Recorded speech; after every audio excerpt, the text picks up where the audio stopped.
If you're a jihadist who wants to slaughter unbelievers in the name of Allah, don't even bother hiding your motive. Our politicians and reporters are all too happy to do it for you. Just ask Philadelphia jihadist Edward Archer, who learned the hard way that no matter how clearly you announce to the world that you're terrorizing people for the sake of Islam, our leaders will not believe you. Of course, if Archer had said, "I'm a Republican gun supporter killing in the name of the NRA," our news networks would have immediately made a connection between his actions and his ideology. If Archer had stood up and declared, "I'm a woman," politicians and the media would have shouted in a chorus of affirmation, "Of course you are, and anyone who says you're not is a bigot." But since Archer attacked a police officer while dressed in full Islamic garb and soon confessed that he's a jihadist fighting to establish Sharia, our leaders naturally respond, "Shut up, liar, there's no such thing as jihad." Imagine Archer's frustration as he tells investigators exactly why he shot Officer Jesse Hartnett. The suspect in question is a 30-year-old male from Yadin. He has a Philadelphia address as well, I believe. Has confessed to committing this cowardly act in the name of Islam. According to him, he believed that the police defend laws that are contrary to the teachings of the Quran. We had the suspect upstairs, the homicide unit, talk to him. Right away, he didn't have anything to say, but then he stated that he pledges his allegiance to Islamic State, he follows Allah, and that is the reason he was called upon to do this. This crystal clear confession is then immediately thrown out by world-renowned Quran scholar / mayor of Philadelphia for the past 4 days, Sheikh Jim Kenney. In no way, shape, or form does anyone in this room believe that Islam or the teaching of Islam has anything to do with what you've seen on that screen. That is abhorrent, it's terrible, and it does not represent the religion in any way, shape, or form or any of its teachings. Now, there are two basic ways you might deny the connection between Islam and jihad. First, you might pretend that the Quran doesn't say things like, "Fight those who do not believe in Allah," Surah 9, verse 29. "O Prophet, strive hard against the unbelievers and the hypocrites and be unyielding to them," Surah 9, verse 73. "Surely Allah has bought of the believers their persons and their property for this, that they shall have the garden. They fight in Allah's way, so they slay and are slain," Surah 9, verse 111. "O you who believe, fight those of the unbelievers who are near to you and let them find in you hardness," Surah 9, verse 123.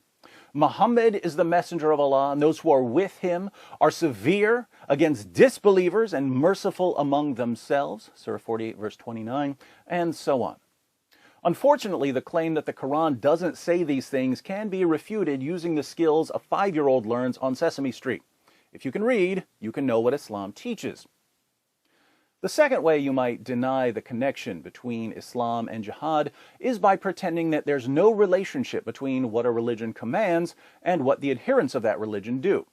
Now, there's not a necessary connection between what a religion commands and what an adherent of that religion does. You can believe in a religion without doing what it says, and you can do what a religion says without believing in the religion.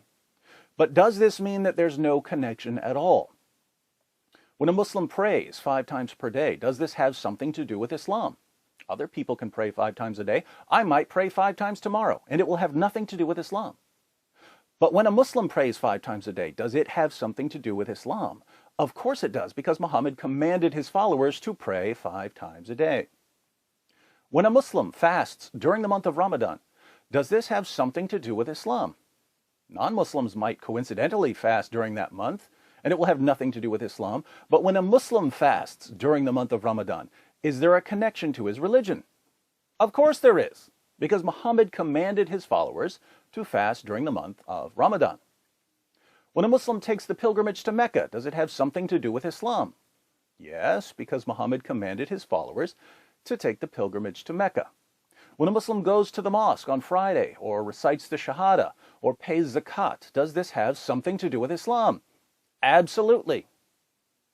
Now, when a Muslim opens the Quran and reads, "Fight those who do not believe in Allah," and he decides to obey this command, and he opens fire on a police officer, does this have something to do with Islam? Does this mean that all Muslims are violent? No. Does it mean that we need to round up Muslims and put them in camps? Not at all.